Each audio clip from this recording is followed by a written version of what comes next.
Voici ce qu'il faut absolument connaître sur comment prendre les décisions financières. Les décisions financières sont les choix que nous faisons en ce qui concerne notre argent. Elles peuvent avoir un impact significatif sur notre situation financière à court et à long terme. Voici quelques éléments à considérer lors de la prise de décision financière. 1. Budget. Établir un budget pour organiser et contrôler vos revenus et dépenses. Cela vous aidera à savoir combien vous pouvez dépenser, à épargner et à investir. 2. Épargne. Mettre de l'argent de côté pour les urgences, les projets à court terme et les objectifs financiers à long terme. L'épargne régulière permet de construire un coussin financier et de se préparer à des dépenses imprévues.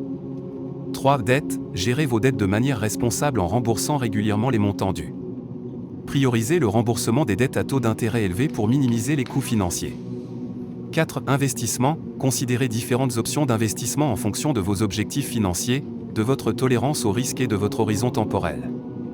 Les investissements peuvent vous aider à faire fructifier votre argent et à atteindre vos objectifs financiers. 5. Assurance. Protégez-vous et votre famille en souscrivant à des assurances telles que l'assurance habitation, l'assurance santé et l'assurance vie. Ces protections financières peuvent vous éviter des difficultés en cas d'imprévu. 6. Planification de la retraite. Assurez-vous de planifier et d'épargner pour votre retraite. Plus vous commencez tôt, plus vous aurez de temps pour accumuler des fonds pour vos années de retraite. 7. Communication. Communiquez ou collaborez avec votre partenaire ou votre famille pour prendre des décisions financières ensemble. La transparence et la coopération sont essentielles pour une gestion financière saine. En prenant des décisions financières éclairées et en planifiant stratégiquement, vous pouvez améliorer votre situation financière et travailler vers l'atteinte de vos objectifs financiers. Il peut être difficile de respecter la répartition du revenu entre la consommation, l'épargne et l'investissement pour plusieurs raisons. Tout d'abord, les circonstances financières personnelles peuvent varier d'une personne à l'autre, ce qui rend difficile d'établir une répartition uniforme qui convient à tout le monde. De plus, les priorités financières de chacun peuvent être différentes. Certaines personnes peuvent avoir des besoins de consommation plus élevés en raison de leur situation familiale ou professionnelle, ce qui peut rendre difficile de consacrer une part importante de leurs revenus à l'épargne ou à l'investissement.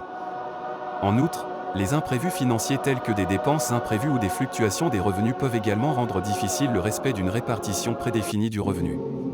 Il est donc important d'adapter sa stratégie financière en fonction de sa situation personnelle et de rester flexible dans la gestion de son budget.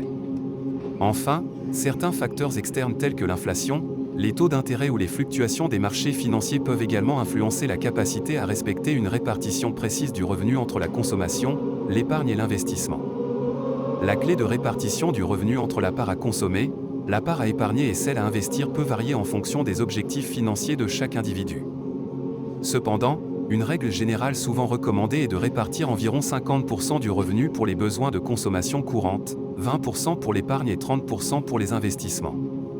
Cette répartition permet de garantir un équilibre entre la satisfaction des besoins immédiats, la constitution d'une épargne de précaution et la construction d'un patrimoine sur le long terme. Bien sûr, il est important d'ajuster cette répartition en fonction de sa propre situation financière et de ses objectifs personnels.